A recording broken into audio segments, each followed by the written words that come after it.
ప్రతిపక్ష నేత వైఎస్ఆర్ కాంగ్రెస్ పార్టీ అధినేత వైఎస్ జగన్మోహన్ రెడ్డి తలపెట్టిన ప్రజా సంకల్ప యాత్ర ప్రస్తుతం తెలుగుదేశం పార్టీ కంచుకోట కృష్ణా జిల్లా నూజివీడు నియోజకవర్గంలో నిర్విరామంగా కొనసాగుతుంది. ఈ సంకల్ప యాత్రకు ప్రజలతో పాటు టీడీపీ కీలక నేతలు కూడా వైఎస్ జగన్ కు మద్దతు తెలుపుతున్నారని బీజేపీ ఎమ్మెల్యే విష్ణుకుమార్ రాజు అన్నారు. ఈ సందర్భంగా ఆయన మాట్లాడుతూ ఏపీ ముఖ్యమంత్రి చంద్రబాబు నాయుడు పరిపాలన చూసి ప్రజలు విమర్శలు చేస్తున్నారు. ఎక్కడ చూసినా అవినీతి అక్రమాలు చేస్తూనే ఉన్నారని అన్నారు. బీజేపీ ప్రభుత్వం దేశంలో ఏ రాష్ట్రానికి ఇవ్వని నిధులను ఆంధ్రప్రదేశ్ కు కేటాయించిందని, కానీ వాటిని అమలు చేయడంలో చంద్రబాబు విఫలం అయ్యారని విష్ణుకుమార్ రాజు మండిపడ్డారు. అయితే ప్రస్తుతం టీడీపీ పరిపాలనను చూసి రాష్ట్ర వ్యాప్తంగా అనేక మంది తెలుగుదేశం పార్టీ నుంచి వైఎస్ఆర్ కాంగ్రెస్ పార్టీలోకి మారుతున్నారని అన్నారు. ఇందుకోసం వచ్చే నెల 15న డేట్ ఫిక్స్ చేసుకున్నారని అన్నారు. అలాగే తాను వ్యక్తిగతంగా విశాఖపట్నంలో వైఎస్ జగన్ కలుసుకుంటానని తెలిపారు. దీంతో పాటు చంద్రబాబు నాయుడు దీక్ష అయిపోయిందని, దానివల్ల రాష్ట్ర ఖజానాకు 20 కోట్ల రూపాయల నష్టం వాటిల్లిందన్నారు. ముఖ్యమంత్రి తన రాజకీయ లబ్ధి కోసం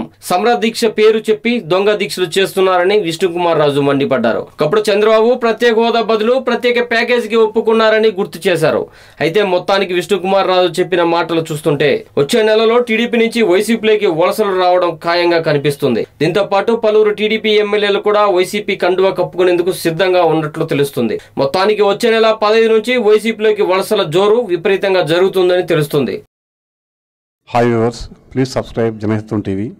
ప్రాఫిట్ కోసం కాకుండా ఫ్యాషనేట్స్ చేస్తున్న ఈ టీం అంటే నాకు చాలా ఇష్టం. అందుకే తప్పకుండా సబ్స్క్రైబ్ చేయండి. Thank you very much.